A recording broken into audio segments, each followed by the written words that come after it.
Is that a Carnival tour? Yeah. And we've never been abroad. So, yeah. Well, we have a friend who's been to England many times. And so she got over there. She said, for the first time, it sounds great. There's otherwise you can't even say everybody will tell you what you should see. It's always their favourite spots. Yeah. Yeah. Take a chance. Yeah. I think. Yeah. Yeah. Yeah. A lot of people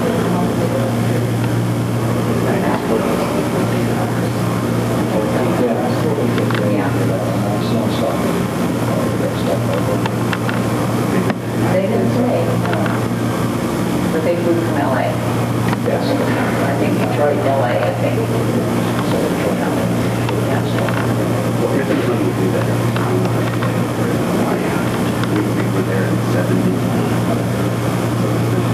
I had a layer in somewhere where it was just too long. Yeah. Yeah. The rest of it came to Tasmania to one stop to the I'm going to do like so straight to it's so much worse than Yeah. Yeah. Did you purposely do it that way? I mean, there's only one airline that comes to it, so Mercedes, two flights, yeah. Would you have been better off going to Chicago and then say, well, we thought Chicago moved to it, but we're not. It's just that's true. Chicago That's next year is not a good idea. Yeah. So we thought we'd get away there and get a short hop back. Otherwise, yeah, we'd be better if it's not like Chicago. It's 2 hours less time. right, yeah, then come back.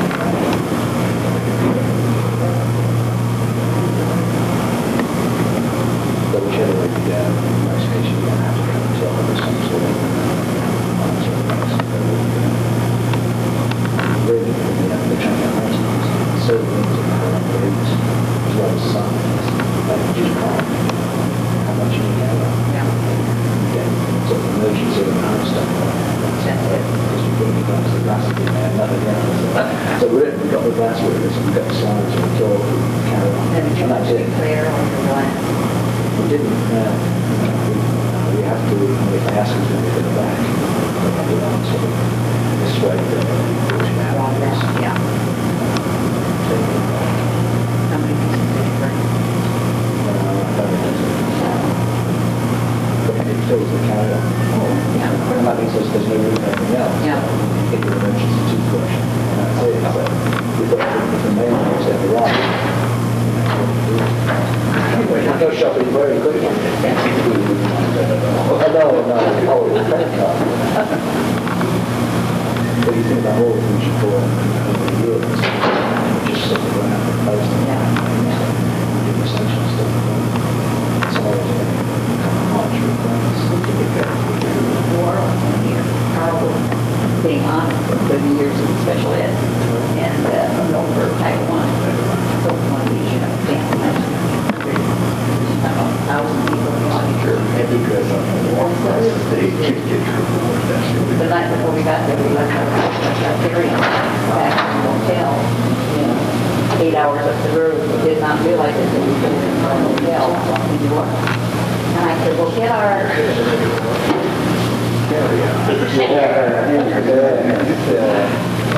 But I happened to be once in London to form a dinner, so sort of little jacket, no tie, and checked in for the room already, checked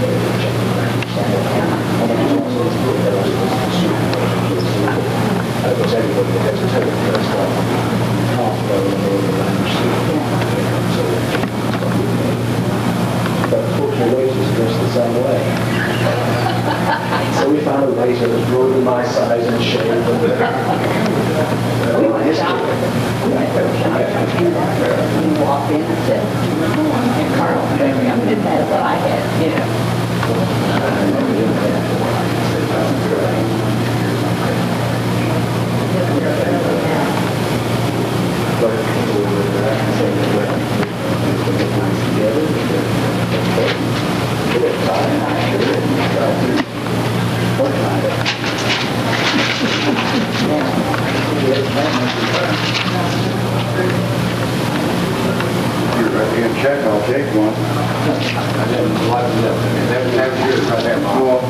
Well, that's as far as mine would go. How are you? Fine, thanks to you. Can't complain. Good. Yes.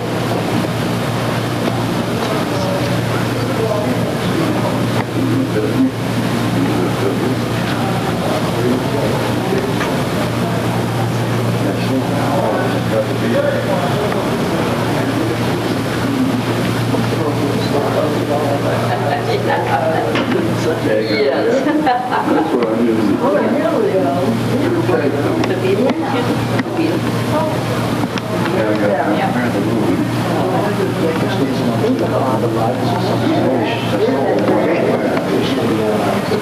You got that, you got the dark one now. You guys got one there. Where's the arrow there? No, Oh, here. upstairs. Here, they got one. Here, boys. Good here. Upstairs.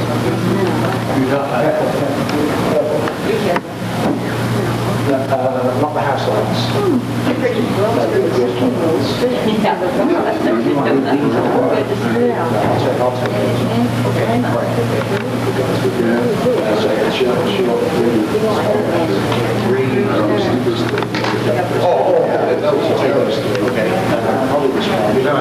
This one, and that, and those on the other table.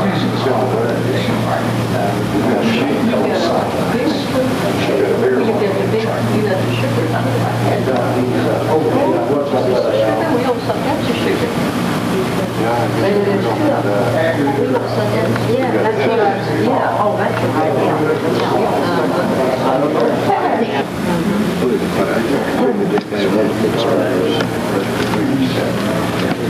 I'm hoping to bring it down now. Bring it. I didn't bring this down a while ago. See, this is all right, so I thought I better go ahead and bring it down. Like that? Oh, that's it. Oh, Not the white one down. Yes, sir. Just, Oh, Jack, you've been all quiet around here, so Carnival. you know, one was that. Got a spare, you break one. You're rocking here. Hello there. Good morning. I hadn't seen you yet. he's been hitting that bottle for himself. This morning. Oh, you just drained them over there?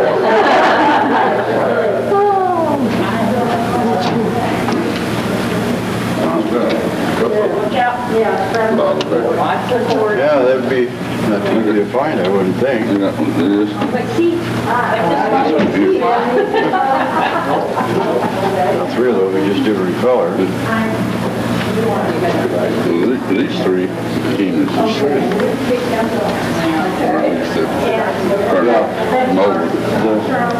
Here, yeah.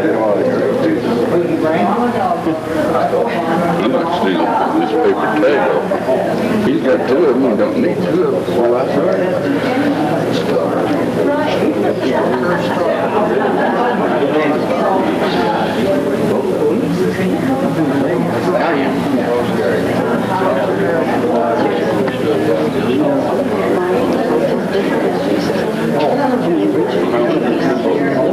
There's just a couple. They had meet us here too. They met us here.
betcha. See that deal? Got that, got something to do with that one piece of stuff that we got. That we ain't got. It isn't the same now. No, but it's similar.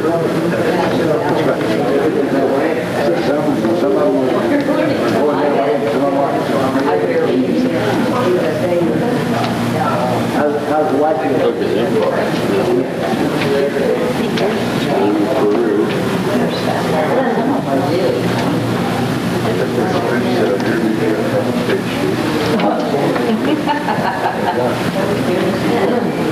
I know. You might get out of hand. I never said that. I know.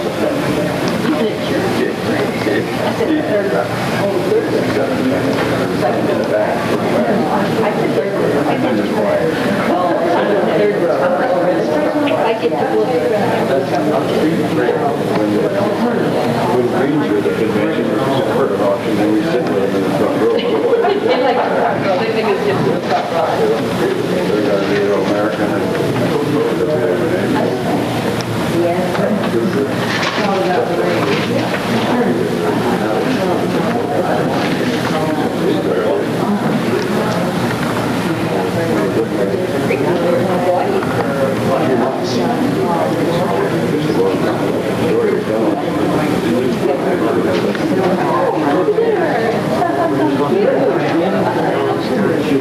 Yeah, I know it.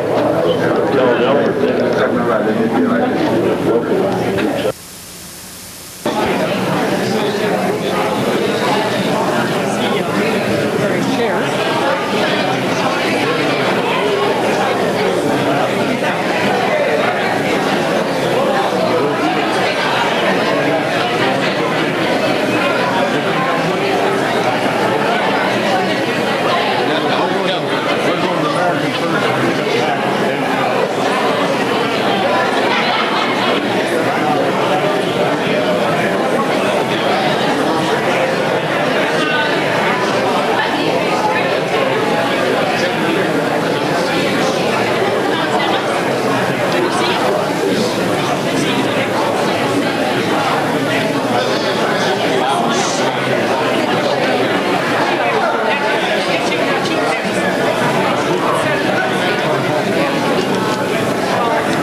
Program was to be at 7 o'clock, and it's 7 o'clock, so it's time to get started. So we would like to say again, welcome everyone to the convention again. I know that there's been a little few confusion or some mess ups in the room assignments, but I hope that everybody is in a room and settled, and you're somewhere below the 8th floor. But we thank you again for your patience in getting in. The biggest job is always to get in and get settled and get going.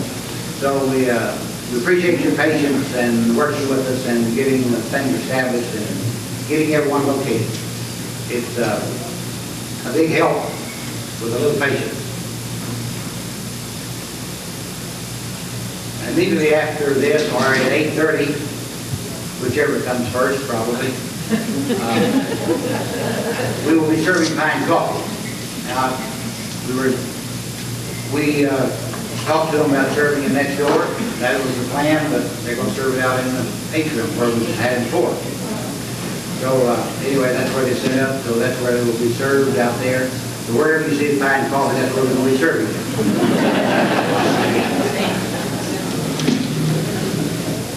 In the morning at 10 a.m. in this room, Emmett and Dorothy Morgan will be giving us a talk on Millersburg class.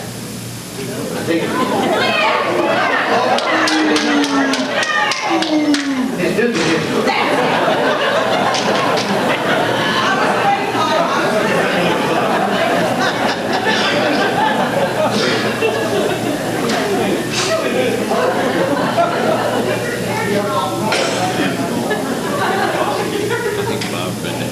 So that will be at 10 a.m. in the morning. I think it started out, we didn't have, in the last 2 or 3 years, we've had kind of a large display of glass from a certain type, Millersburg once, and we've had aqua opal.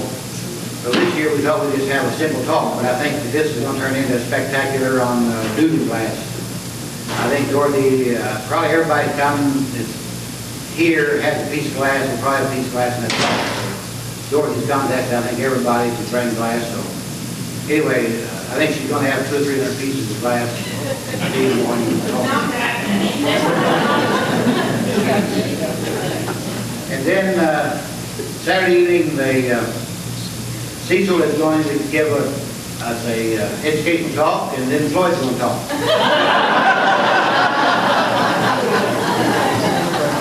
So we do appreciate the talks and the people who have volunteered, and we'll do the talks. It's always a pleasure to have those, and it's an education for those attending the convention.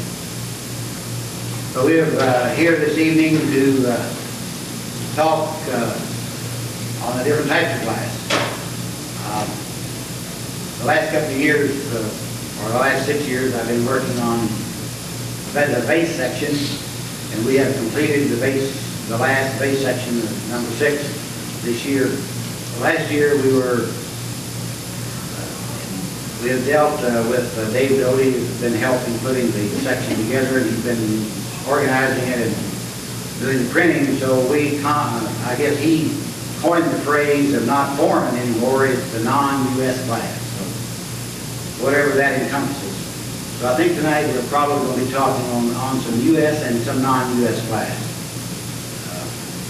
Maybe we won't call it foreign anymore, it's just non-U.S. So whatever that is.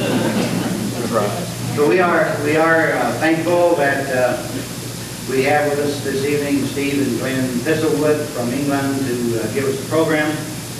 And if you have not heard of their program before, they have given several programs throughout the different organizations in the United States.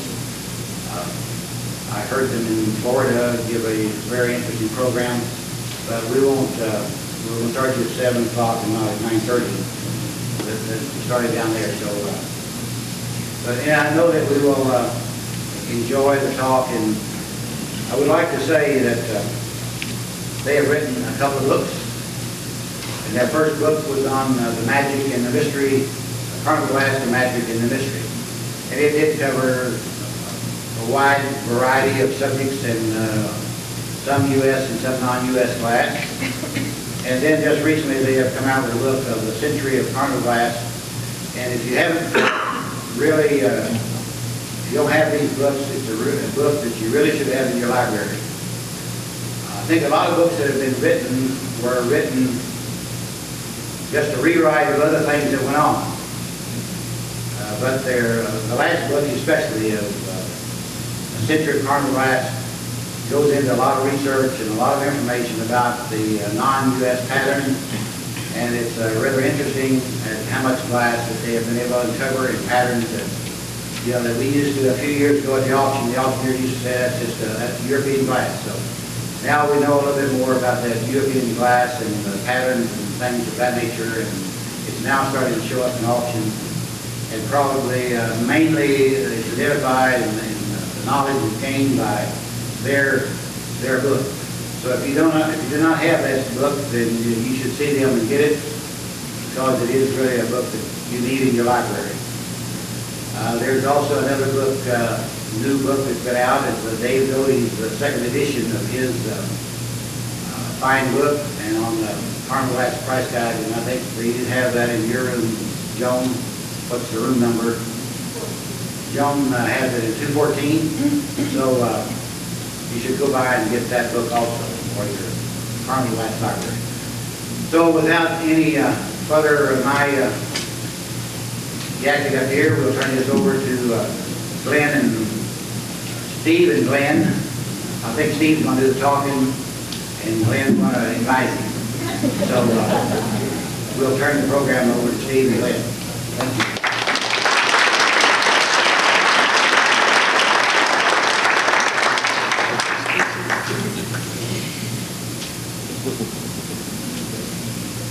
Thanks for the marketing plug, Bob.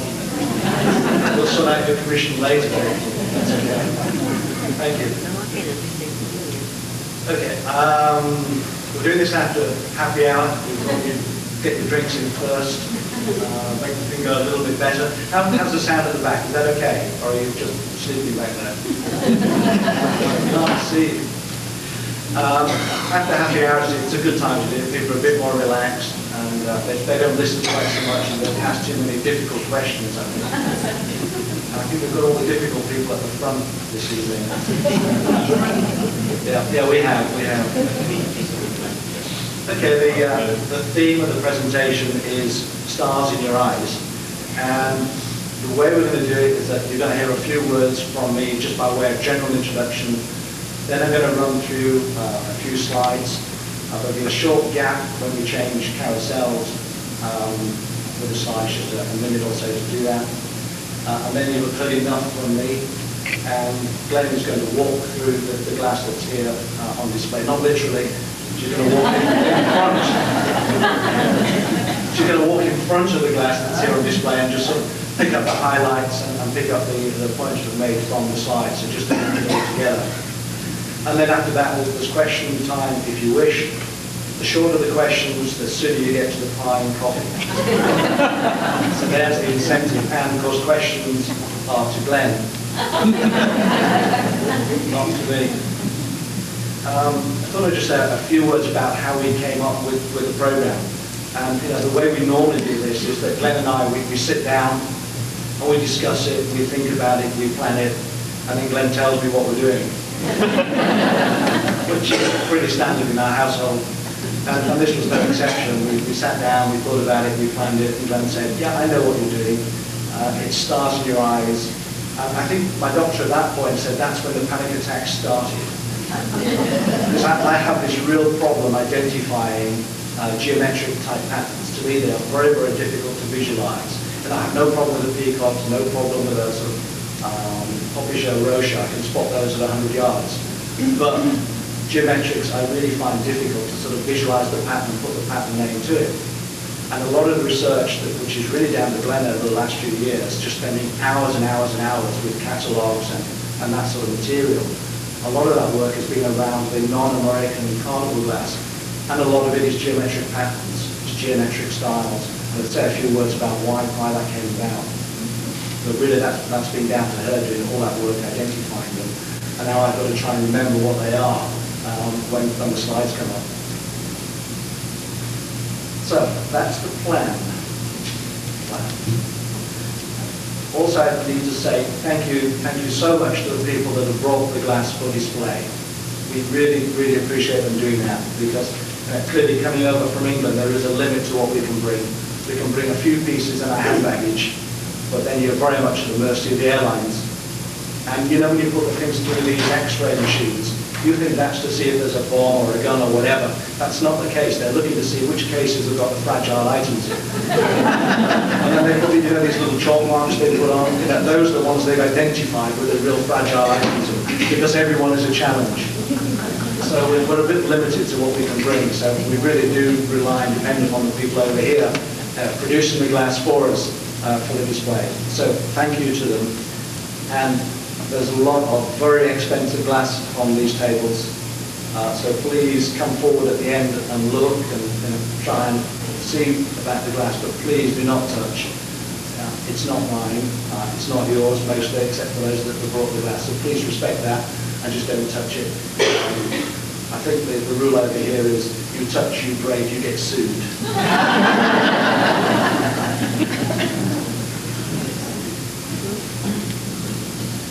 So I have a list of the people, and I think I've got a complete list. If I haven't, put your hand up, I'm yell at the time. People who brought the glass: Ed Kramer, that's Mr. Kurt Starr apparently now. That's his Kurt Starr display over there. Joan Doty, the Grissams, the Branicks, Locals, Arsenals, Lykhorst. That gives fourth or fifth drink this evening. I'm not counting, but the bartender was. The Hegers, the Whitleys, Sweet Tilburg, the Chamberlains, the Hostettlers.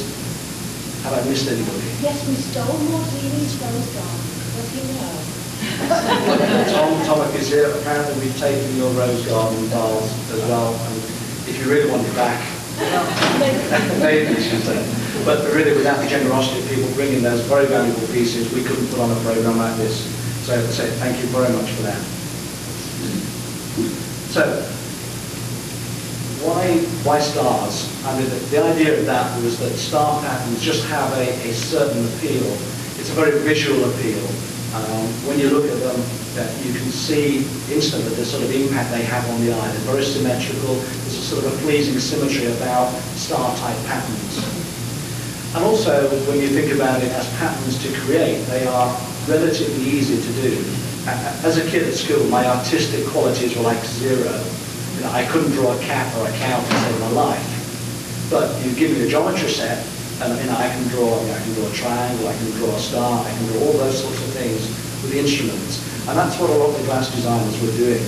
They were using those sorts of tools, those sort of skills to create patterns. So they were fairly easy to do. But when you look at the skill that went into making the mold, I think you really have to appreciate just how difficult it was to take a simple drawing of a star or a triangle or a geometric shape and then create that in a mold to make glass. And I think the one thing that none of us have been able to really do so far is to get behind the glass makers. We know the makers, we know the Northwoods, the Fentons, and so on. But to get behind them and find out who actually made the molds. We know of one or two of them, but the skill that went into that I just find quite amazing. The idea of creating that pattern in a metal mold in reverse in your mind and making it work when the glass is produced, I just find absolutely incredible skill. I think particularly the geometric, some of the star-type patterns, you see the skill behind that. A couple of points to make. I guess when you think about star-type patterns and you think about the American makers of those, probably when you start to list the patterns in your mind and you see them on display here, the makers that come to mind are Imperial and Millersburg. Those are the ones that made pretty much all of the patterns that have got star-type patterns on them. And really don't know why. We think with Imperial it was because a lot of the Imperial workers actually were immigrants to this country from European glassmaking houses, and very much the style in Europe around about then was the geometric star-type patterns. So they brought that style and that skill with them. They certainly brought their tools with them, and then recreated that over here with the American factories. But really don't know why. It should have just been Imperial and Millersburg are the ones that made most of the American style and geometric type patterns. But I think when you look at them, you have to appreciate just how wonderful they are for those two makers. They make some absolutely stunning star-type patterns, geometric-type patterns. I think they also found that if you think about the period immediately before Carnival glass, that period was dominated by a cut glass type of presentation in crystal. A lot of makers were making high-quality crystal glass with a cut glass design, a cut faceted type design. And they found that expensive to do. There's a lot of skill, a lot of labor, because they basically started with a blank piece of glass and cut the design in, ground the design in to create this effect of cut glass that was reflected light and so brilliant. But then, particularly over here, they perfected the way of doing that with press molded glass. So instead of having to be cut by hand individually, they got into press molding to make it in larger volumes. And some of that press molded glass just looked so much like cut glass, very difficult to tell it apart. I think Carnival came on the scene and they found that if they spray this press molded geometric type glass with Carnival iridescent spray, you get the wonderful effects that you see here, and particularly with the Millersburg and the Imperial production. Because that cut glass, those different facets just pick up the iridescence and throw it back at you and throw all the colours of the rainbow back at you so well. And they tried it and they found that it worked. And so particularly with Imperial, also with Millersburg, you see the wonderful effects that gets on Carnival glass. I think, again, just before we get into the slides, a few words, and you'll see later, and Glen will point it out later, some of the obvious differences between the American production and what we now call the non-American, and what we'll call foreign, what we've heard before as being alien. At least we've gone away from alien. We still come through the alien channel when we come into the US. Just a couple of thoughts about that.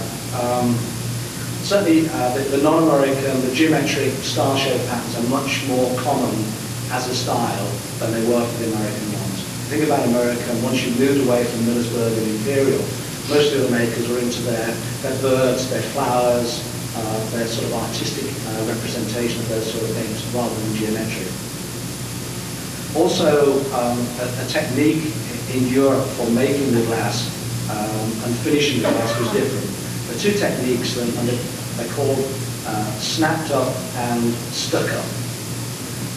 Just to explain what they mean, when the glass is hot and comes out of the mold, you have to have a way of holding that to finish it off, either to put iridescent spray on it, or to put some sort of fancy edge, or to just literally hand finish it. So you've got to have some means of holding that piece of glass.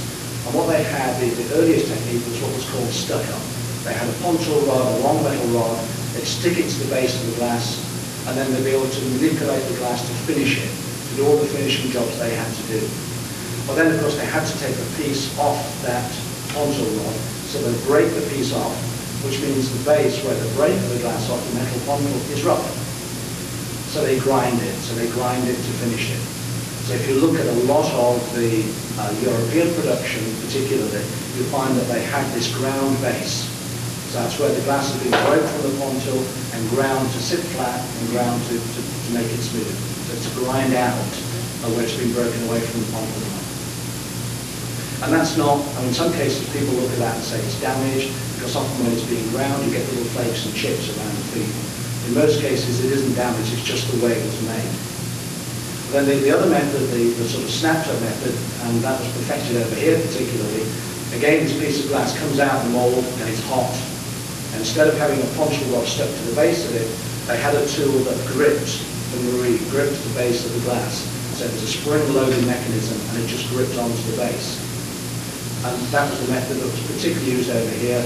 Because that is then gripped, it can be released, so you don't have it actually stuck on, so you don't have to break the piece of glass off. So you have a marine and you don't have any base grinding. So those sort of differences. The European, non-American, you often see this base grinding, that's the way it's made, and most American production got into the snapped up mechanism where you don't need to go through that extra process. It also saves time, saves labour to do that. I think the other thing I'd mention about the non-American production is plagiarism, which is a very nice polite word for copying, which in turn is a nice phrase for rip-off. What happened, a lot of these glass factories sort of knew one another, but I guess that no such thing as patents in those days, and the Atlantic was a pretty wide sort of ocean that stopped a lot of people just seeing what was going on from one side to the other. So we know that there's some examples here. We know that Riihimäki in Finland, they copied Imperial, which Tiger Lily, for example. We know that Riihimäki copied Cambridge glass, and Ada, another glass maker over there, copied Riihimäki. We know that Ada copied Brockwitz. We know that all these firms were sort of slightly changing the patterns of the others, but you could see that the idea had come from somewhere else, and they took it and changed it slightly. But it was by and large copying. The other thought maybe that some of the molds moved, and I think occasionally that did happen. The molds moved from one factory to another. But they're big, heavy things. If you ever go to Fenton and see the molds, they're big, heavy things, and they're not that easy to move. And we do know that some molds moved from the US down to South America, and some pieces have been produced down there since. And those are the examples where we know for certain molds moved. And probably also in Europe between, say, Riihimäki and Eda, Finland and Sweden. They're very close, and the glass companies are pretty close as well, so probably again pieces moved. Okay, so that's it by way of introduction. What I'm going to do is take the lights off if we can, Bob, and try the slides.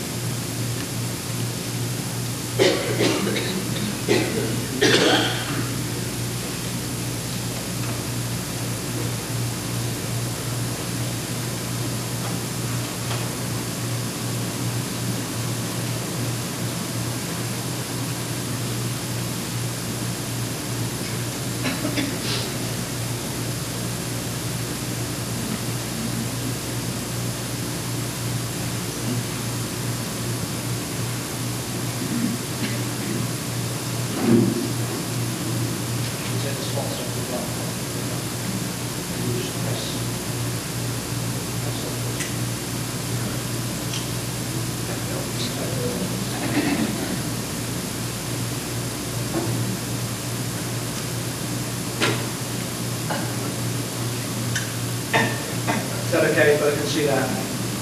Or if you go to sleep again, but you will now with the lights on. Is that okay? You can see that? Yeah. What we thought we'd do is really just try and give some examples of the different type of stars you'll find. But the obvious one, you probably will all guess that instantly, that's the star of David. The simplest one is clearly just sort of two triangles intersecting like that, and it creates a very effective star pattern. Imperial thought they would actually improve it a little bit, for Carnival glass, and they stippled one of the triangles. And you see the stippling just throws the iridescence back rather differently to the plain part. So it's a very, very simple design, but it is very effective. And there's another example of that on display to see it here. It's a very effective design. Very simple, but effective. And then a different type of star. It's a very simple star. This one is intaglio, which means the star is cut into the surface of the glass rather than raised from it. Very simple concept. And again, a similar sort of star. Later on you'll see where those pieces come from and see, again, one is copied from the other. One is actually a Saudi piece and one is made by England. So the style is very similar. And then when we take it on a little bit further, the star down at the bottom is a sort of fairly complex sort of hot star. You see they're getting more and more complicated, but essentially still simple to make with geometric tools. Not particularly difficult to make, but start to get more and more complicated. And then a different type of star, the so-called whirling or buzz star. Again, you see slightly more complexity being built into that. Because then, you just basically got a number of styles there. Within that, you get all sorts of combinations. Often as the main pattern on the piece, sometimes just as the subsidiary or the filler pattern, just to create a little bit more interest in the pattern overall. And that's just to show where the last two came from. It's a piece called Buzz Star and Fine. Not quite sure who made that, unless somebody knows who's going to correct me. Yeah, got away with that one. Some craftsmen are obviously quite proud of their craft, and that even in the base they created some sort of star design. Maybe they had no need to do that, but they did. And there's a few patterns later on where you'll see that they created a quite intricate pattern in the base for something that basically was not going to be seen. And you see it again there on the left. It just stuck up and the snapped up. The one on the left, which is Chatelet, has got the ground base because that was done by that stuck-up method. It was stuck up on a pontoon, had to be broken off, and it was ground to sit flat. And the other one is done with lace, both imperial patterns. And you just see how wonderful they are in terms of picking up the iridescence from the different facets on the star. Again, some examples of that at the front here for you to look at later. Staying with Imperial Hop Star, it's creamer, it's purple. And again, it just shows how wonderful the effect can be with Imperial. When they got their purple glass right with this stunning iridescence, it's just absolutely wonderful. Wonderful quality. Fashion, again, is another pattern that has a star. Looks a little bit like a stylized flower, but nonetheless, it's a star-type pattern. Maybe, not many people necessarily think of that and see that as a star pattern, but certainly that's what it is. And this one, again, is from Imperial. Anyone wants to hazard a guess? It's crabapple. And again, I think with many of these, unless you sort of look at the pattern elements, you don't necessarily appreciate what has gone into them, what stars have been used to create that particular pattern. And this one again, another piece from Imperial. Maybe the shape gives away a little bit what it is. So it's a broken arches, French bowl and base. Absolutely stunning, absolutely wonderful piece. And you can see how the iridescence is thrown back in different colours, the blues, the purples, the golds. To some extent that's created by the different thickness of the glass. As the glass cools, and it will cool differently in the thicker parts compared with the thin parts, that creates the different iridescent effect, quite deliberately. As I said before, Imperial often use stars as just little filler patterns. You see the stars there are almost insignificant down at the bottom on this 474 punch cup. Quite unusual colour, sort of the emerald green, beautiful iridescence. But without that star filler down at the bottom, you've got a blank space. And blank space does really not pick up the iridescence that well. So a nice little star tucked away in the middle there, and it just fills the space and creates that extra bit of interest. And equally they put a star on the base, and you see that's got the ground base, as we saw earlier with the Chatelaine. This one is probably the point at which you say, come on, Thistlewood, you lost it. There's not a star in sight. We all know it's scroll embossed. But if you see through the front, you can just about see on the back, there's a star pattern. And it's hop star and tassel, which is quite an unusual back pattern for Imperial. It's more unusual than you might think. And it creates just that extra piece of interest on the back of that particular piece of glass. We move on to Millersburg, and there's just some stunning pieces of Millersburg here on display. Millersburg used star patterns to pretty good effect as well. This is the many stars pattern, and it's the radium finish. Some examples up here, seen it in their sort of satin finish as well as radium, the two main finishes from the Millersburg company. It's just a simple star shape, and used again to extremely good effect when they created it on the advertising piece. What they basically did was change the centre. They made the star a little bit smaller and put Bernheimer Brothers around the outside. But a very, very effective piece with a very, very simple concept behind it. I think these are only known in blue, which otherwise for Millersburg is quite an unusual colour.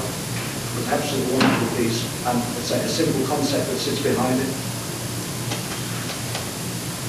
Another Millersburg pattern, there's a couple of items on the display in this pattern. These little stars, this is a 7-inch gold in green, and this shows their satin effect compared with the earlier one that was very shiny, very radiant finish. Just the totally different finish that Millersburg achieved. And feather and heart tumblers, marigold and amethyst. Again, you see that the star patterns are almost insignificant, but they fill lots of spaces. And the more you look at it, the more you see these little star patterns that are being used to fill what would otherwise be fairly boring, fairly flat spaces on the glass. And again, they just bring out the different iridescent effects so wonderfully well. And Marilyn tumbler from Millersburg in amethyst.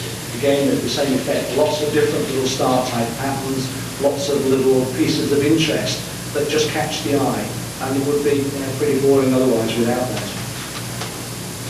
Interesting thing about Millersburg, they made some wonderful geometric and star-type patterns for exteriors, and often matched them only with a single interior pattern. This one, it's fine cut heart, it's the exterior of primrose. And then when you come up later and have a look at the display, you'll see there's a number of other Millersburg patterns that I've not got slides of, and you just see the wonderful effects they're getting. I think there's night stars, there's Ohio star. There are just two unbelievable Ohio star vases there. Those are the two that we've not mentioned on the slides.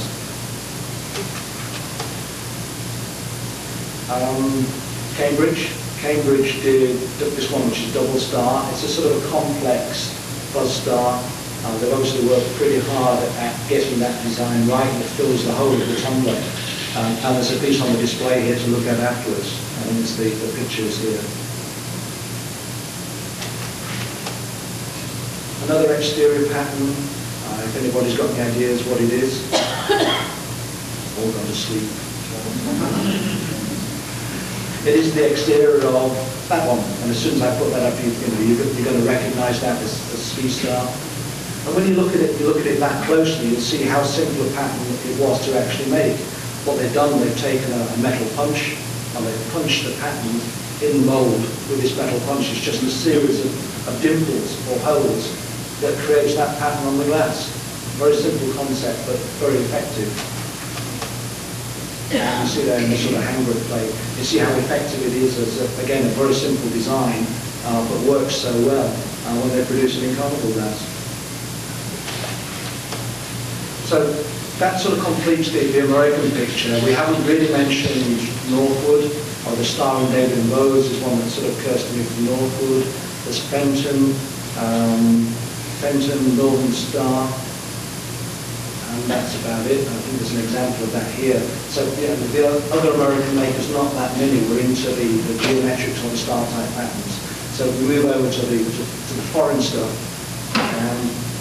This is the Brockwitz factory in Germany, around about the sort of 1920s. And you can see from that, it's a very substantial operation. It wasn't a small-scale factory, it was pretty large. They turned out a lot of glass. And they prided themselves on their very high quality. One of their trademarks was that they would produce very high quality glass. And another of their trademarks was that they made their own molds, virtually all of their own molds. They had their own design shop, they had their own mold shop. And they were into making very high quality glass, but often at reasonable prices because they exported it pretty much everywhere around the world. But they didn't export very much to England because round about that time England had a sort of import tax on foreign glass to protect the domestic English makers from this foreign competition that could do it more cheaply.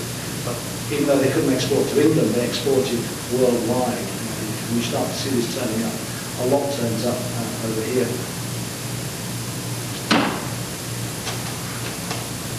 So, a Brockwitz pattern, what is it? Anybody that's come and looked at the display earlier, it's instantly known, it's curved star. And you can see it's very simple. It's, in concept at least, it's that six-pointed star. It's the two triangles intersecting. But then they just took it a little bit further and they created almost stars within stars to make it the pattern more interesting. And when you start to look at it, it's far more intricate than you first think.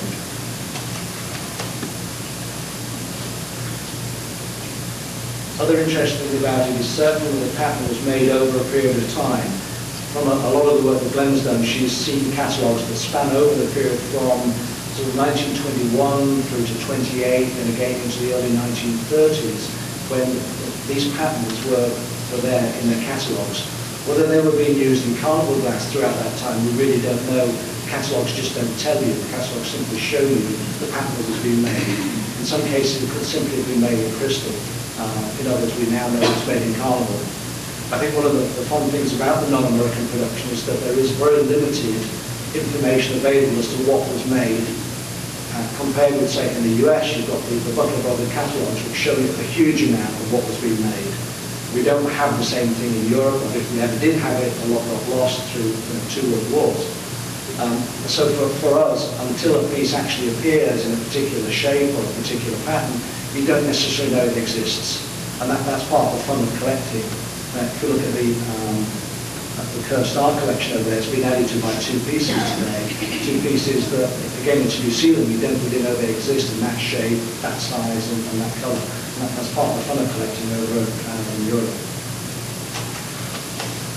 What they did also, they adapted the star to fit the shape of the piece.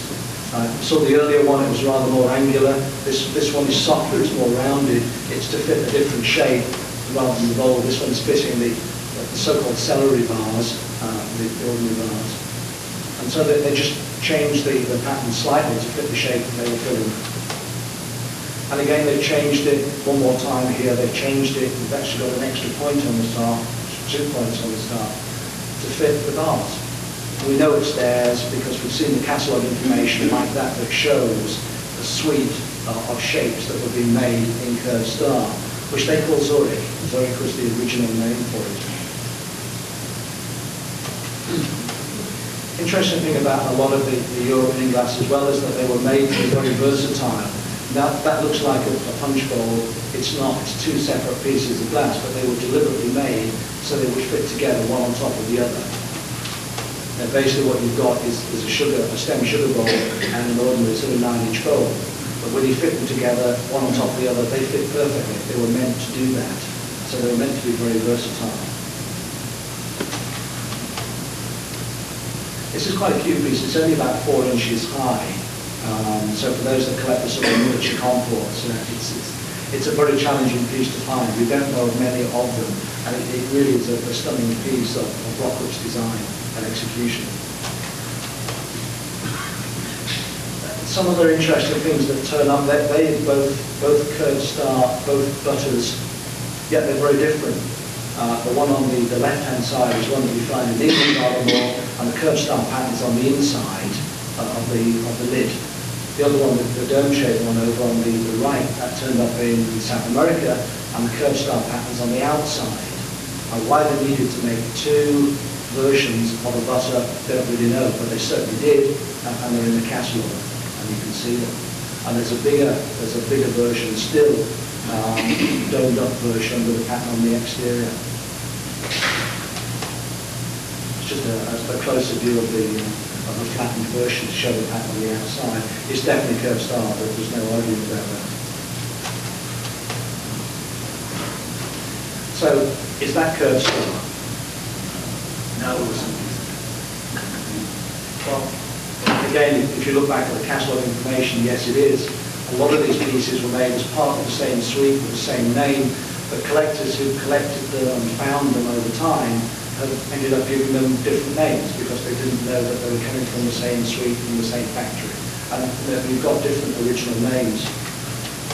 So that one is actually called Superstar, but it is part of the curved star suite. It was meant to work with the other curved star patterns. And all they've done basically is take the star and adapted it to the shape of the piece. I think the other interesting thing, that shape is what over here you probably call the banana boat shape. It's sort of an oval piece. In Europe, in the catalogues, they're called jardinières. And the reason for that, the oval shape, is that in a lot of houses in Europe, we have ledges inside our windowsills for plants. And these oval-shaped pieces were just perfect shape to fit on these windowsills. So they're long and they're thin. And so the jardinières, they sit on there with potted plants inside. And it's just a particular shape that was in vogue in Europe. And so we call them jardinières. And you see that in quite a number of the European pieces made in Germany, in Czechoslovakia, and into Scandinavia, a shape to fit a demand in the market there. And they even got it on the base. I think you'll probably just see traces of iridescence on the base as well. And this was made by that stuck-up method, and often when they're using the stuck-up method and spraying the iridescent spray, sometimes the spray would just sneak underneath and hit the base of the piece. Mostly you think if it's iridized underneath, it's got to be modern. That is not the case with some of the European type manufacture. It's just the way it was made. The iridescent spray got underneath the piece and hit the base. And there it stayed. So another Rockwood's pattern is called Northern Lights, and you can just about see the sort of star shape down towards the outside rim. of that. And then interestingly, we put it alongside another piece, the tumbler, the so-called Texas tumbler. I'm not quite sure why it got the name, but you get a mean margarita in those tumblers. It's huge, and I guess everything is so big in Texas, that's why it's called the Texas tumbler. It's not an oversized tumbler, really, it's a celery vase or a flower vase. But you can see, when you start to look at it closely, and you've got the catalogue to prove it as well, you've got the same design elements. So really, those two were meant to be part of the same suite, part of the same service, but now collectors are referring to them as Texas Tumbler and Northern Lights, and that's just the way it's going to stay. Another Brockwitz piece, it's a piece called Galactic Beauty. One of the things that, again, that's fun about the non-American side is that so many of these pieces turn up, and because they haven't turned up before, you get to name them. And we've got lots of people who will produce the first piece in a pattern, first known piece, and so they get to name it, and they will agonize and agonize and agonize over the names.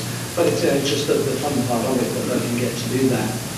Occasionally, if we've got some catalogue information, we can at least say what the original name was by the maker, and sometimes we've been able to use that.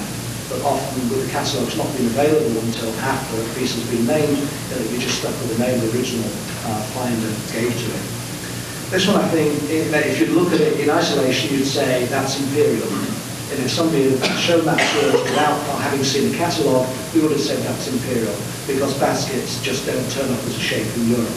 But somebody produced it, Glen found the catalogue, and it's for certain it's a Brockwitz piece. So Galactic Beauty was the name that was given. Still with vases, footed prisms, the two characteristic Brockwitz colours, I shouldn't say. Marigold and blue, and again there's a couple of items on display. You see, it's a very simple concept. You've just got two rows of stars up the outside of the vase, increasing in size as you go to the top, but it's just very effective, works very well. Just an example of what we'll see in some of the catalogues, and the book has quite a number of catalogue illustrations in there. A pattern called Genoa from Italy. And until a piece turns up, you don't necessarily know that piece has been made in Carnival glass. I think the interesting thing as well for the collectors of table sets, you've only got to get 3 pieces to get the European table set. You don't have to find the 4th. Many of them come over as sets of 3.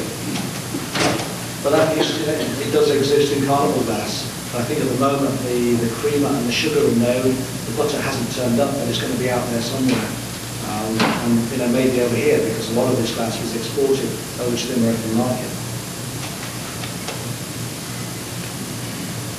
Another piece, and this is again that jardiniere shape, the sort of oval shape, and it's Electra. The pattern name is Electra. It's 2 types of stars, very, very effective. So you've got the sort of whirling star around the sides, and just the sort of one conventional ordinary star in the middle. And gradually different pieces have started to come to life in that pattern. To us so far, the first known tumbler, and as soon as you say the first known, people put their hands up, I've got one, I've got one. So we certainly don't say one only known, we'd certainly say the first one that we know about. Well, there's going to be a lot more of those out there. And certainly since the book has come out, people have started to correspond with it and say, yes, I've got that, I've got it in this colour, this shape, and so on. And I think that's quite interesting for us to know.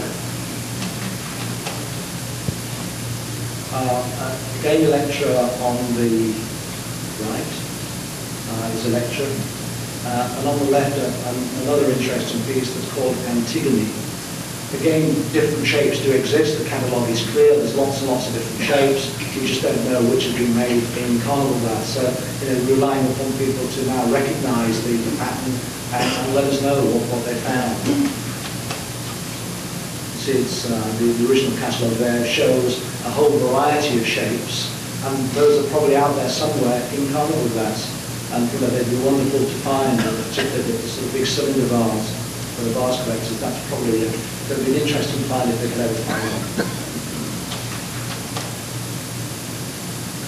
So, anybody want to take a guess at that?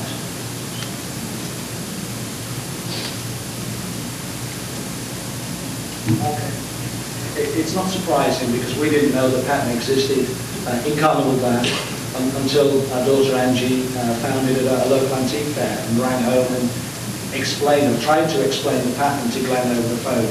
And it's an impossible pattern to describe. You start to look at it, it's just so intricate. Lots of geometric shapes, 2 or 3 different star shapes. It's a mixture of intaglio and cameo, very, very difficult concept. And when you see it, it's just a tiny little piece. It's a sort of 5-inch berry. And the pattern is called, in the catalogues it's called Rome, which is Rome. Just given the name of Rome.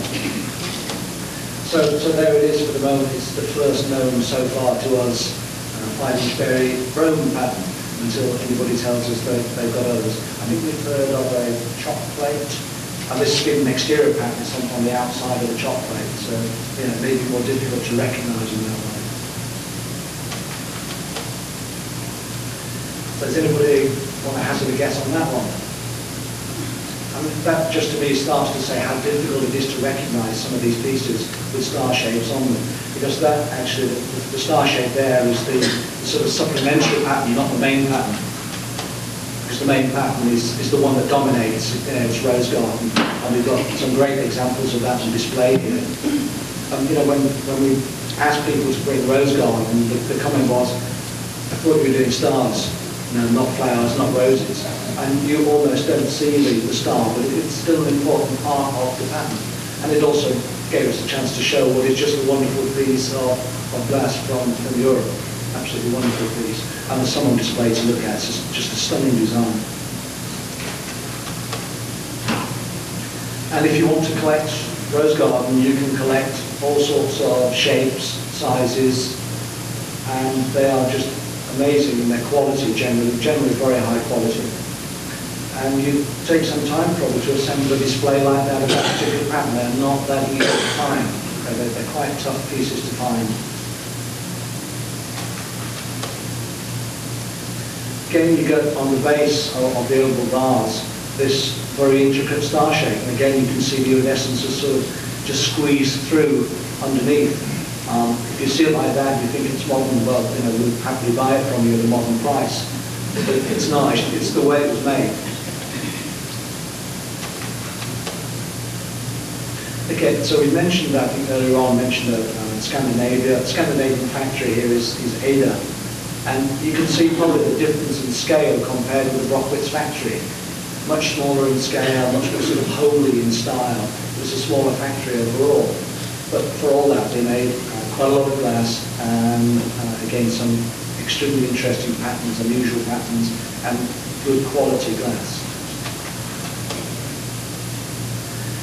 Well, this one you'd probably say is curved star, which is true, but it's Ada's version of curved star. So this is one that they copied.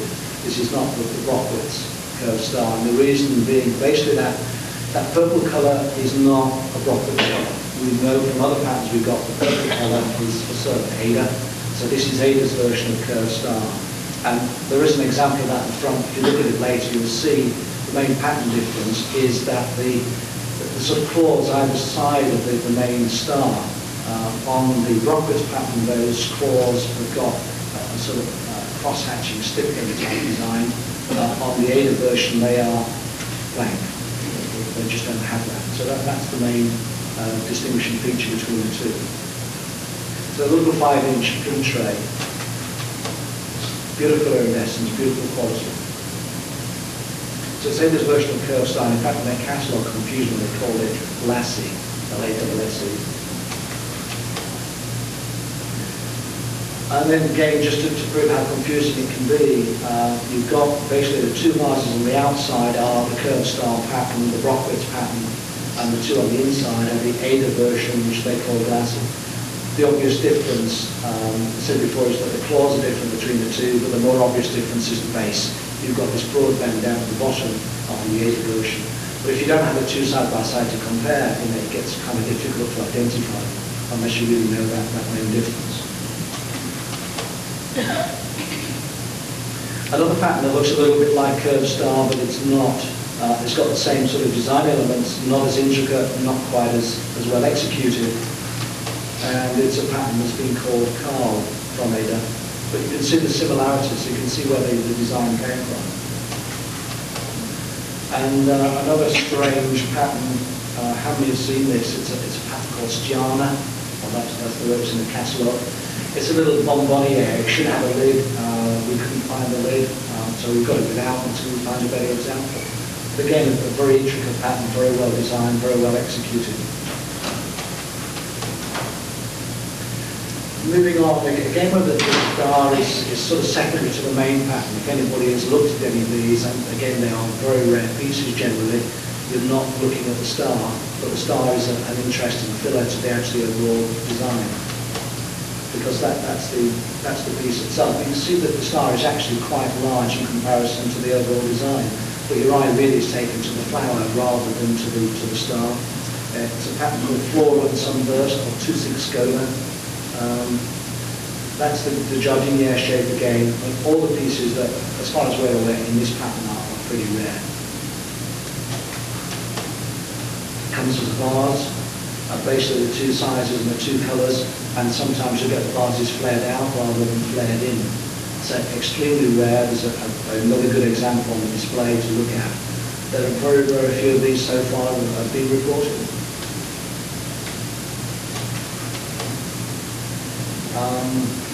Some people will probably recognise that. I think we've got an example of that on display.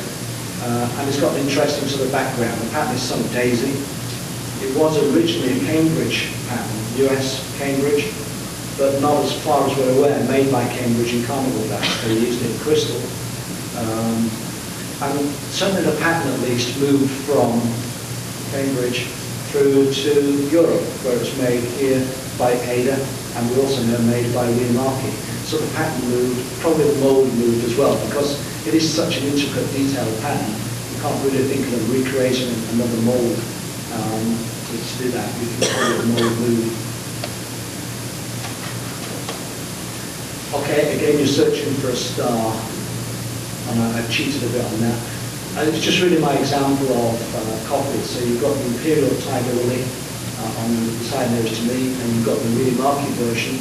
When you see them side by side, it's very obvious which is which.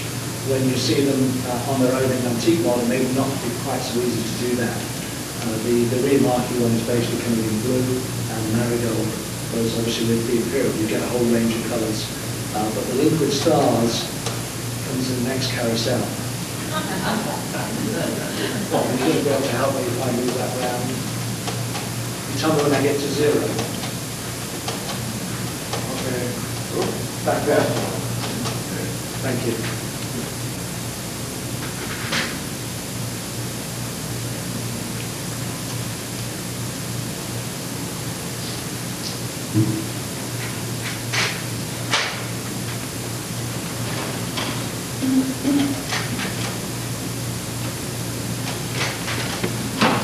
Should we move it around?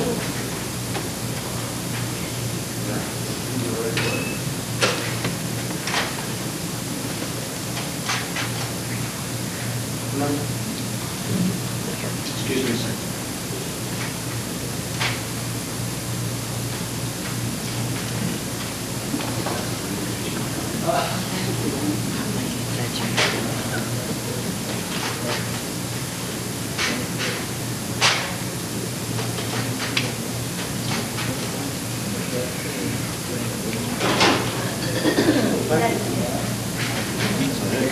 While he's doing that, I'll just mention that we've done some leaflets for you, so if you'd like to take one, perhaps not one each, because I don't think I've quite done that many.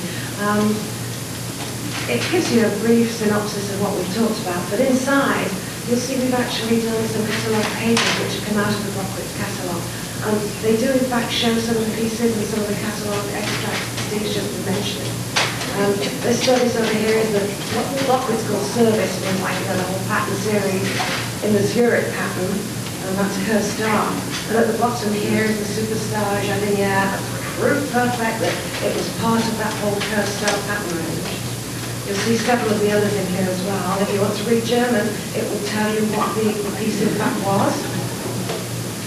And on the other side is the service they call Imperat. We call it Northern Lights. We also call it Texas Tumbler. We also call it Star and Hops. See what we mean? You know, it gets identified from all these different ways, and in fact, it was just the one same pattern range. But Rockets were really clever. What they did was they wanted to sell this stuff. So they changed the pattern, they made it fit, and you get all these tremendous different ranges within just one pattern concept. So Imperat, Northern Lights, and all the other things. So please pick up one of these on your way out. How are you doing, Steve? Do I have to stop telling jokes or? My walkie-talkie now? Well, that's difficult because we're going to have the lights on. How long is that going to take? You turn off.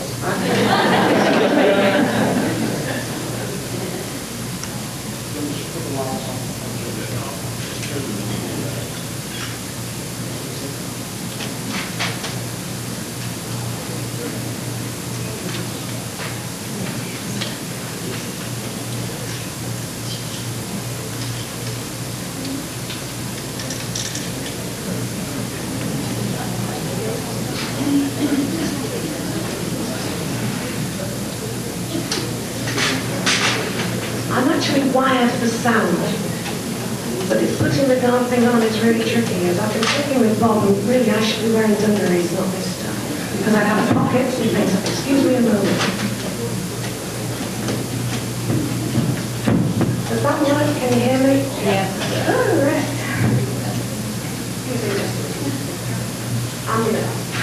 I was going to start off by saying thank you so much again to everybody who brought the glass.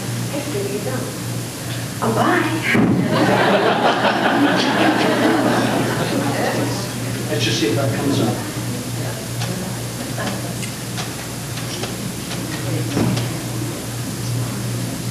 She might be on the air. Just minor technique.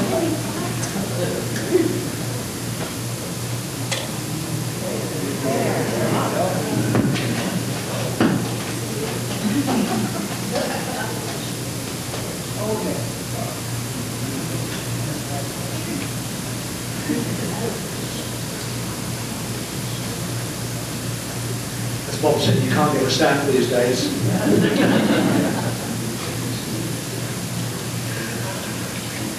As Glenn said, you don't pay me. Okay.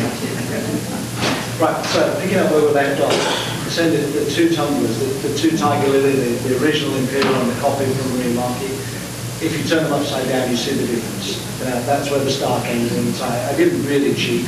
There is the star in there somewhere, and the star is in the base. If you look at the base of the Marie Marquis, you get this very complex star pattern cut into the base. And you can also see there the difference between the stuck-up and the snapped-up.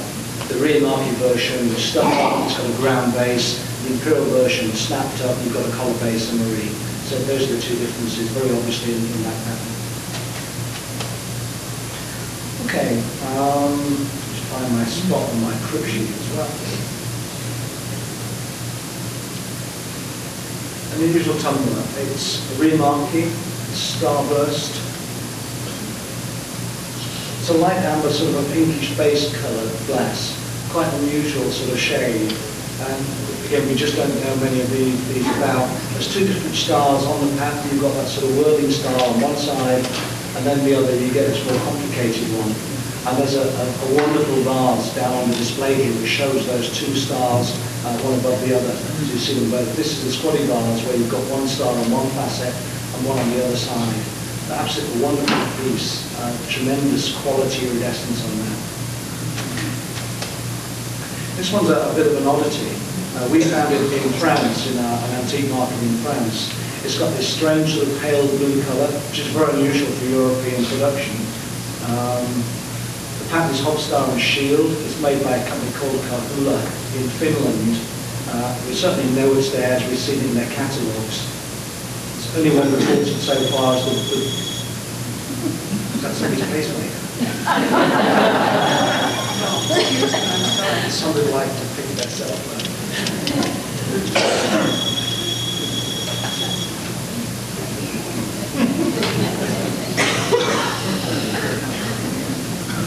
I didn't arrange that. I've lost my spot again. Okay, yes, look at the slide, that reminds me. Only one known so far in blue. Some of the tumblers have been reported. There's an example in marigold. I don't yet know of a blue tumbler to match the picture. There must be one out there somewhere. It's a very simple design. The star is almost insignificant on that. Another starburst pattern, absolutely stunning design. When you look at that, absolutely stunning design, geometric stars, 2 or 3 different types of stars for your money with that one. Starburst medallion by Carnival again in Finland. So lots of different stars for your money on those. So Jardinier shape again, if you can find one, they are very, very difficult to come by. Just move on quickly to Czechoslovakia. Czechoslovakia didn't really make many patterns with stars unless you count the stars in the base. A lot of their pieces had the star patterns underneath, but very, very few of them where the stars were part of the design of the piece itself. This one's Stippled Diamond Swag. Who gave it that name? The name is there. It's made by a company called Winscott. It's one of these new made as a Carnival glass that Glen came across and doing their research. They made a lot of Carnival glass, not many with star patterns, but a huge range of Carnival glass of one sort or another. This one is an unusual colour for them. It's a sort of an amberish, a yellowish amber base glass. And 2 pretty scarce vases coming out of Czechoslovakia. On the right, a pattern called Cane Panels, again from Rinscott. And the one on the left it's about 12 and a bit inches high, weighs about 2.5 pounds. It's a really big, heavy vase, really thick, heavy glass, but stunning iridescence and almost impossible to photograph. I find it so difficult to get the iridescence to come through on the pictures I've taken of some of these European pieces. It really doesn't do it justice, but it's just got lots of blues and purples and pinks. And there's a smaller version, I think, in one of the room displays. There's a 7-inch version of that. So it's diamond cut. In the original pattern catalogue, it was called Edward. The diamond cut is the pattern name that's been given in the one that's stuck. So if you remember right back to the start, if you can remember that far back, a couple of examples of this sort of simple type of star. That's Imwald's version of Carnival, and there's an example on the display. It's a little squatty vase, and you can see when you start to look at it, moving on to Sowerby, that was in England. I got this slightly out of order, but that was Sowerby in England, a very large factory. They made also their version of Pinwheel. Very, very similar concept, very similar design. Which copied from which we don't know. You'll see some examples on the display, and basically you can make it in your own mind which came first. It's obviously such a simple design, it's going to be fairly simple to copy, but we don't know which started the trend. That's fairly unusual being a bowl shape rather than a vase, and they even put the star in the base. And those are the 3 sizes of the Sowerby pinwheel, the 3 sizes that you could find. And at least two there, they're more typical colours, marigold and amethyst. I say typical, they are still very difficult to find. There's some examples on the display here, but they just don't turn up that often even in England. And then when you start to put them together, and there's 3 Sowerby and there's 2 imposters. 2 imposters probably from Imwald. And as far as we can work out, the Imwald pieces, Imwald is the one nearest to me, and then not the next one, but the sort of lightish one in the centre. Those 2 being Imwald, and the other 3 being the pieces from Sowerby. But you'll see how similar they are, and even when you can compare them side by side like that, they look similar. When you see them individually in an antique mall, they're just so difficult to work out which is which and who made what. So they obviously copied extensively one from the other. And just staying with the Sowerby pinwheel, the one on the left-hand side in blue and aqua is just so unusual, so rare. We know this one, we just don't know of any others. They must be out there, but that was a very unusual colour for Sowerby. It's not one that they used very much, except for the famous blue hens. Lots of Sowerby blue hens around. But for other patterns that Sowerby made, they just seem to use very, very little blue. Okay. Just a few more Sowerby pieces that we've identified. that weren't really known before and attributed to Salvin. English Hobstar, again, it's that linear shape that I talked about before, and the stars are just very, very effective on that. It's just a stunning iridescence. It's one of the better examples of Salvin. And they made some really good Carnival glass. They made some awful Carnival glass as well. They at one stage were obviously churning it out into the 1930s, and they just didn't do a good job. But some of their earlier stuff, earlier Carnival glass, is actually wonderful production. Another quite unusual pattern is Hobstar and cut triangles, which you'll see. You've got to turn it upside down to see the star. The star's in the base, and you see how complicated they made it. And again, you've got this aqua colour, which, as I said before, is just so unusual for Salvin. There's very, very little of it. Another unusual Salvin pattern that's been given the name Lindy's Farm. The pattern's on the outside, so it's an exterior pattern. But again, very complicated in the way they designed it. But it just works very, very well. It's a shame because an exterior pattern would work stunningly well on the interior of the bowl rather than the outside where you just don't see it.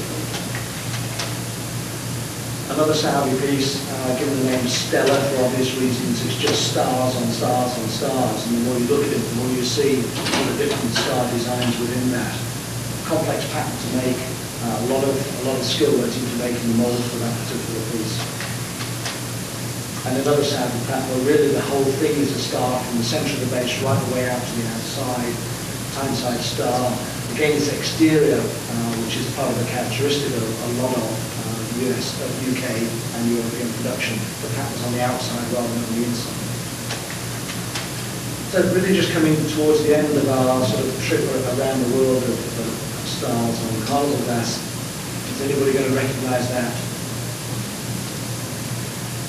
No, it's from India.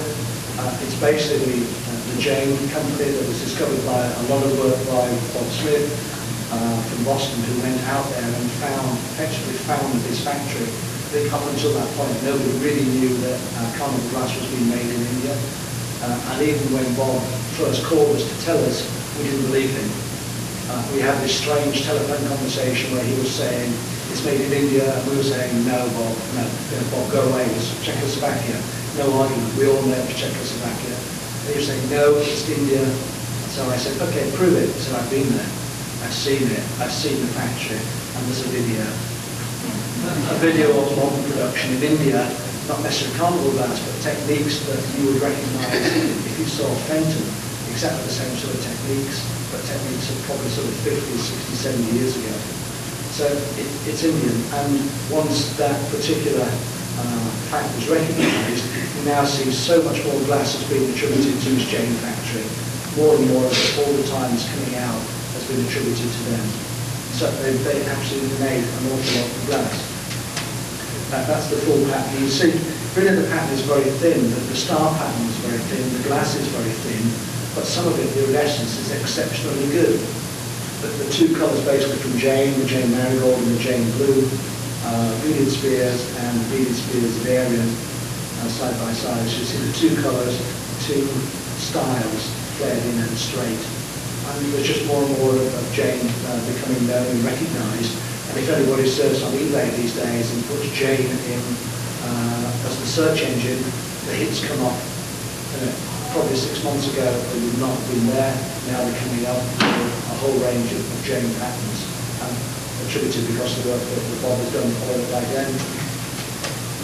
A couple more Jain pieces, Diamante Stars. Again, they're two colours of marigold and fairly delicate blue, Jain blue. And a tumbler that's been called Shalimar, another Jain piece. Haven't got anything from Australia, because so far we haven't been able to think of any star patterns from Australia. So we're moving on, and we're not really moving back to the United States. That is not the Imperial Glass Company.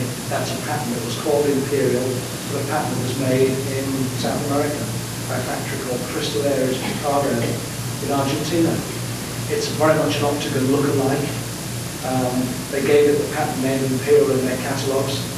And maybe that's because they recognised that's where they copied it from. Or maybe that was just sort of Argentinian humour. I don't know, but clearly it was an Imperial copy, and they called it Imperial when they produced it. But they produced it with these little wine glasses in the under tray. Another Argentine factory, Cristalerías Pini, and they made this pattern called the Industria Argentina Star. Again, you see the star pattern throughout that. And why the name? Well, the name is actually impressed in the base of the piece. It's moulded in. Another pattern, omnibus. And again, we can probably talk for quite some time about that, but I think originally a pattern from the US Glass Company. I think that's a different mold, a different pattern that was made in South America. When you look at it side by side with the pieces from the US Glass Company, there are just differences between them. But then the pattern is similar, certainly the whole design is similar, but there are differences in the different elements. And that one is green, which is not particularly colourfully associated. And it's iridized underneath. Iridized on the base, very strongly iridized on the base on that one. So our feelings would go with Argentina for that. Another pattern, Lucille. It was originally a pattern called Prosperity, originally made by the Indiana Glass Company in Dunkirk, Indiana. Not made by them in Carnival. The molds moved and probably copied. Certainly somehow it's turned up in South America, in Argentina. A copy or a mold move, not absolutely sure. I'd go with the mold move. And there's an example of the picture on the display. A very intricate pattern, very detailed. I'd say that's why I'd go with the mold move, because why recreate something that intricate? Finally, it's just a star in a different sense of the word, star as in an absolute star piece of glass. There's no stars to be found. I haven't gone crazy, I can't find a star anywhere on that one.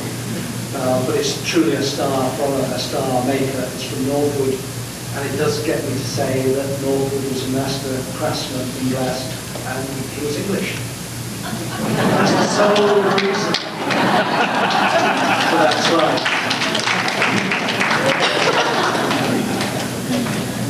Okay, so Glenn gets to do a quick walkthrough now, and then hi.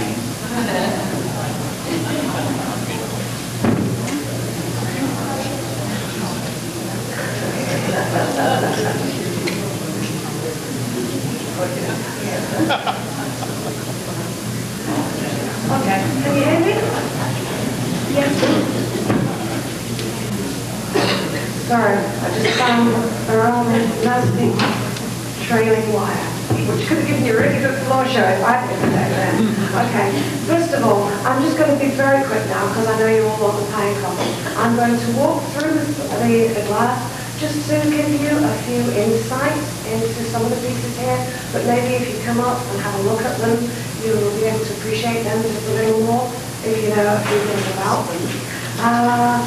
Let's start off here, the one and only one that we can think of that was made by Fenton Diamond, and that's Northern Star.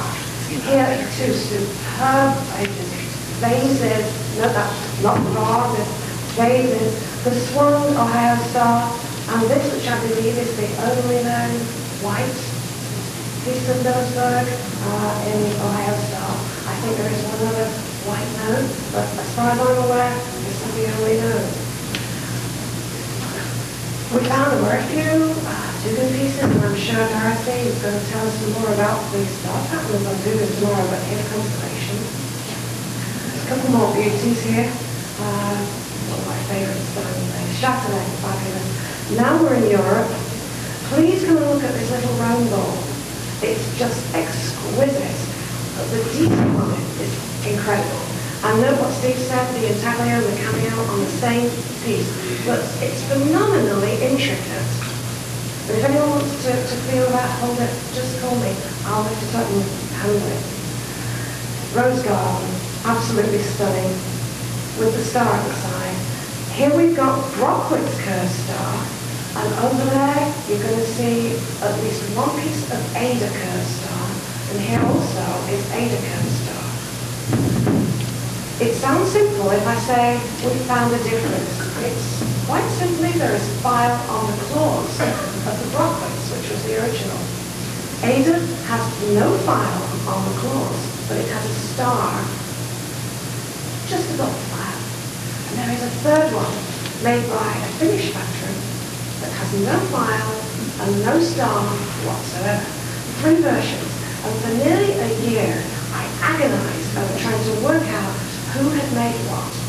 And I looked at the base, I looked at all sorts of things, and I wrote stuff, and I sent Joan emails, and I said, please read this and figure out where I've gone wrong. And she'd write back, oh, I don't know, and we'd go on like this for ages. And I don't know how I would ever have got there if it wasn't for Joan listening to me and trying to pick holes in my logic. And one day, it sort of, where have you been looking all along? And it was simply that. It took so long, and now I can explain it like that. I can show you, and it's straightforward. But believe me, it took a long time because we had so many examples of Brockwitz where it changed, and the star changed, and the base changed. But that, in fact, is the difference. If there is file on the claws of the pattern, you've got a German Brockwitz piece of curved star. I would say 98% of the pieces of curved star are Brockwitz. I'm going to move here and look at the Ada piece. It's purple. It's the only one we know. Purple is an Ada color. I think there are maybe 3 or 4 patterns at the moment now that were made by Ada in purple. It's exceptionally rare. And it was this piece when we found it that really clinched it for me. Because you see, there it is, it's purple. It has to be Ada. It can't be Brockwitz or anybody else. No file on the claws. And over on the display of curved star here, which I've framed it for us, there is a cake stand. And you can see no file on the claws. That's an Ada piece. So just those 2 Ada ones, and all the rest over there are Brockwitz. Here we've got the pinwheel bases. Please come and look at these. They are fascinating. And if anyone wants to look at the base of the inward piece, I'll show you how to recognize inward glass by the signature characteristic of a very shiny base. One of my favorites, Floral and Sunburst. The real original Swedish name for it was Tusen Skåne, which means 1,000 beauties. Surely that has 1,000 beauties. Come and look at it and appreciate the glory of that. So Daisy, another exquisite little one. It's a gorgeous starburst face here. Double layer of starburst on it, whereas the smaller one just has the one. They just extended the pattern range. And you could think to yourself, oh goodness, it's another pattern. It's not. That's a characteristic of the way the European makers often extended the range, but it still isn't the same pattern. Lucille, I'm not really sure who made this. Personally, I have a hunch it was actually Argentinian, as Steve said. We don't have proof positive, but we think that's the root, and Steve gave me some of the facts on that. Brockwitz curved star is magnificent. Here, the pieces that Ed's managed to assemble are just stunning. He's given me permission to pick this up today. But this is a central plated in turn. It's just fabulous. And so beautifully engineered. The top comes out and we're all sort of fastened together. A magnificent piece. And you can see the file on the claws so clearly on this.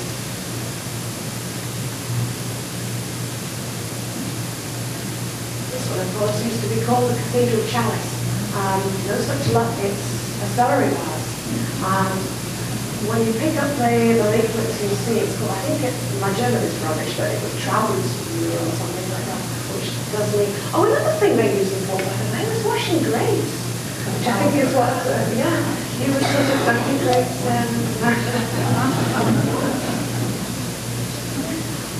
And over here to South America, the stars we had were the Industrial Argentina star and the Omnibus, and this is the green version. But because Glen Thistlewood had brought all his South American, we've got Argentinian and the Peru, the bottles and the ashtrays, we asked him if he kind of bring it down. This is such a wonderful display, but with the rest of the orange glass, we felt it was just perfect to put it in there. So if you'd like to appreciate that too.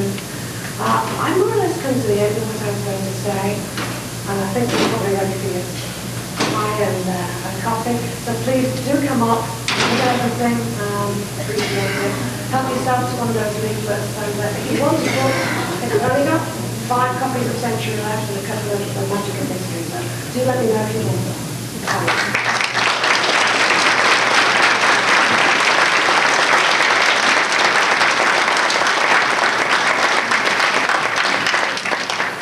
thank you very much, Steve and Glenn, for the fabulous program. And also, we'd like to extend our appreciation for those people that volunteered and when they were called on to bring some glass and help with the program. So, there was a little while during the program that we didn't think we had any pies, but I think they had, I don't know whether they went to Price Chopper and go into Smith's or what, but I think that there will be some pies, so after the program and after you looked at it, we will be getting set up to serve the pies.